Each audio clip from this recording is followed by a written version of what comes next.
Ladies and gentlemen, welcome back.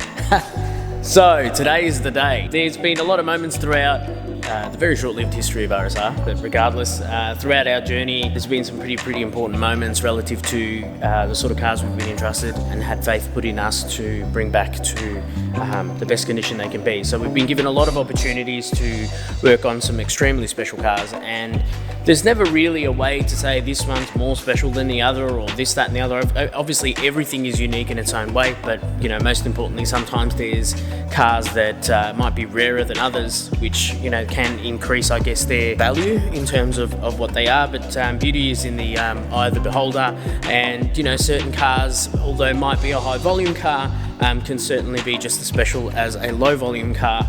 Obviously just not in terms of supply and demand. But this time around we've been given something that's very important to us. There's a lot of very special cars that we've been dealing with in the past, some that we've done videos on, some that we haven't, that have had a huge impact on the automotive world. This one is probably the most influential sports car of all time. I've had a long hard think about saying that, because that's a huge claim to say that it's the ultimate sports car of all time, but I think it probably is, and there would be no other car in the world that would deserve such a title none other than, and of course in a beautiful red paint, we have here the 913 Turbo.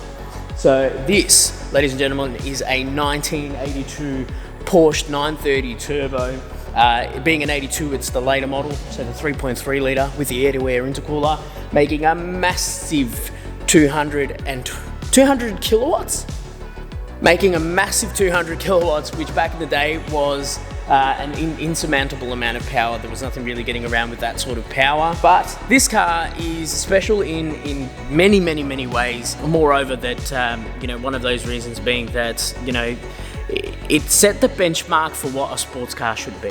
And for decades and decades and decades, every manufacturer strived to beat the Porsche. So, of course, there was cars out there throughout the time and history and whatnot that eventually did get in front of the Porsche in terms of performance and this, that and the other. But I think beating the Porsche in terms of performance, either outright lap times, sales volumes, or whatever it may be that metric is, I think there's nothing more important than being the benchmark. Of course, there's cars out there such as the GTR in the 90s and whatnot that eventually came around the Porsche, which was a huge achievement in the Japanese domestic market. But the reason that it was such a huge achievement was, to not take any credit away from Porsche, was, that they were able to finally beat the Germans at their own game. So, this being an 82, obviously this particular shape had been around since the 60s, so it was a long-winded evolution of such a car. But it just goes to show the likes of where a car can end up when a manufacturer sticks to a theory or a system that they have, and they just perfect it over the years. The 911 is no exception in terms of being that style of car. Historically, the Germans have done it with the Volkswagen, the Volkswagen Beetle. This is, like a lot of people say, just a really fancy Beetle, but that couldn't be further from the truth. The theory behind it, and obviously the layout of the car, does follow pretty closely. Air-cooled, rear-engined, with the little bug eyes at the front. So obviously it does share some similarities with the Volkswagen Beetle. And if my history is correct, Ferdinand Porsche was involved with the Volkswagen Beetle and then stepped away to do his own thing. And alas, here we are, the greatest sports car of all time. So this being, I guess, the ultimate iteration of the air-cooled Porsche era in terms of, well, at least the first generation of air-cooled Porsches.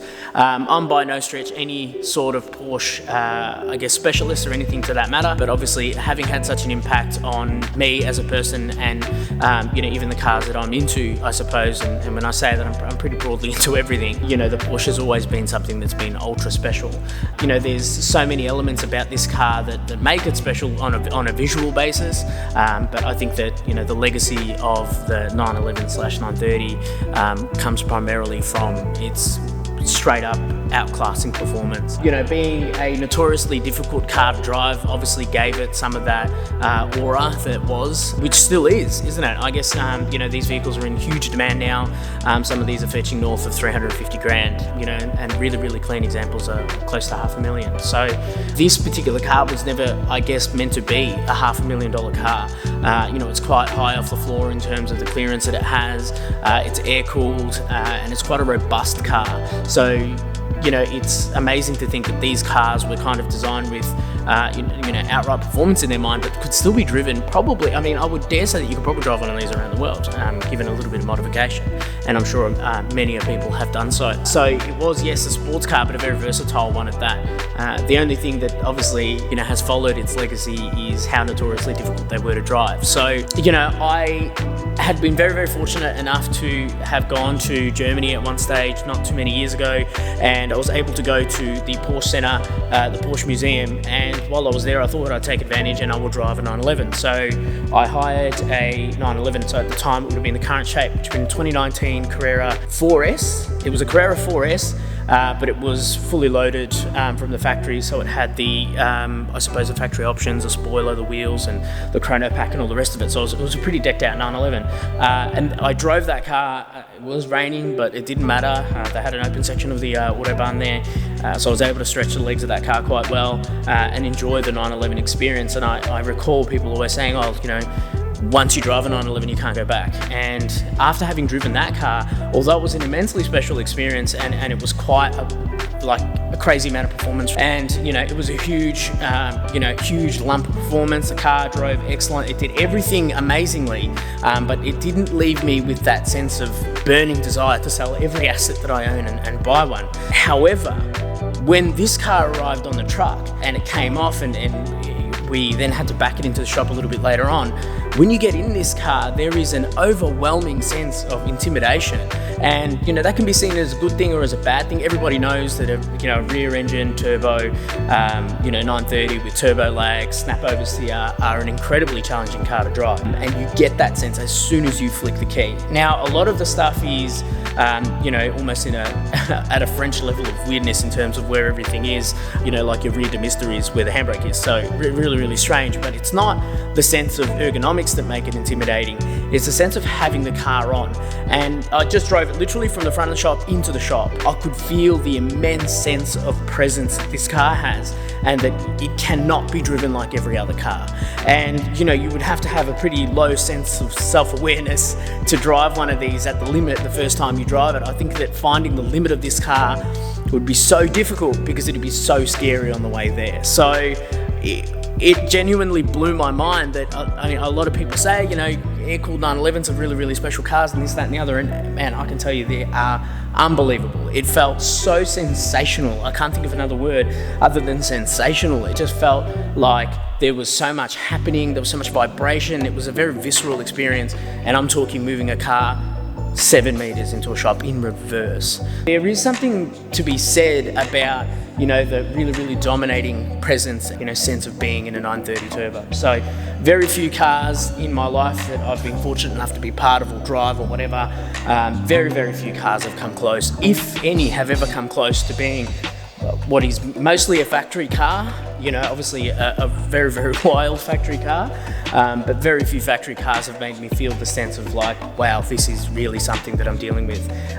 This is obviously why people that have air-cooled Porsches, 930s, 911s, whatever it may be, even 912s, whatever it may be, obviously have a strong sense of connection with the cars, because they must all share, at least at some level, that level of involvement and mechanical feel. So being an overwhelmingly mechanical car in terms of its technology, I've spoken about turbocharging coming in through the late 70s into the 80s, where everybody was pretty much having a crack at turbocharging, and this was no exception. Porsche had been dealing with turbocharging with their race cars since the 60s, so by the 80s they had a really good idea of what they were doing. So an air-cooled turbo car in itself is an extremely mechanical concept. In saying that, obviously they just had figured it out, and being an 82, this car obviously is getting towards the end of that lifespan, so it was probably pretty well put together and all the rest of it. So I mentioned obviously last time that there's you can't have an 80s turbo car without all of the absolute cues of an 80s turbo car, and I guess this is where most of that stuff was born from. The whale tail that takes ducktail to another level. You got the massive T-tray table on the back for the integral, and you can see the oil cooler that's sitting in there as well. The front chin spoiler, it has the front chin spoiler, it has the huge wheels with a massive dish, and it has those super ultra pumped rear guards. And the amazing thing is that when you look at the front of this car, or just this car in general, it's not a very big car. It is in its sense obviously dominating in its presence, but it's not a huge car at all. It's quite small, and I'd like to get a shot of it next to the Roadster, just to see how how it sizes and all the rest of it, comparatively speaking. So we've got a lot of 80s stuff that's around at the moment, and comparatively speaking, the design languages of all the other 80s stuff is really square, really angular, and really sharp. And somehow they managed to drag this shape through 2 decades where everybody else was going in a different direction, and yet it still stood out, and it still stands out to this day. It is an ultra dominating presence, regardless of it having its sort of cute facade at the front. Everybody knows that a 930 with the whale tail means business. So got the front mounted fog lights and all the rest of the chin spoiler, the huge guards, the huge dish on the Fuchs style wheels, and obviously that beautiful ducktail on the back that breaks the silhouette of that 911 into that nice super ultra aggressive race car style shape. I just can't imagine how intense this car would have been when it was new, and whoever was fortunate enough in the time to own one. It was the fastest car in Germany, and we're not talking about the fastest car in maybe a country that isn't known for its automotive manufacturing. The German automotive industry in the 80s was really taking its stride, and really putting itself as a present force in the global automotive scene, as it always had been.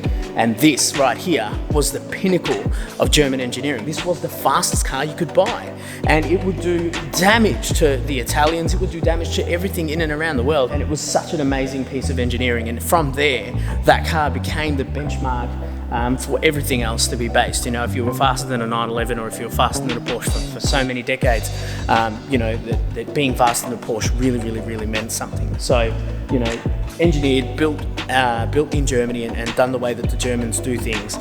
It's really amazing how this car has stood the test of time. We're so excited to be part of this particular car's history.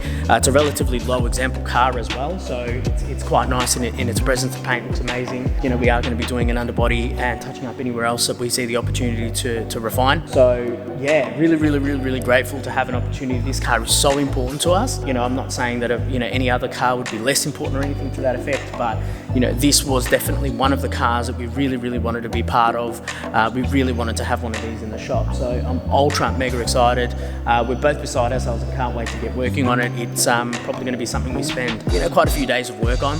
We want to make sure that it is perfect. It means a lot to us, so we want to make sure that any Porsche that comes in here comes out better than it did when it rolled in. But yeah, I thought I would get in on a public holiday early in the morning to do this video to show you guys how special this thing really is. So thanks very much for tuning in. Thank you very much for watching another video. We will try and get a follow-up video relative to us doing works on this particular car.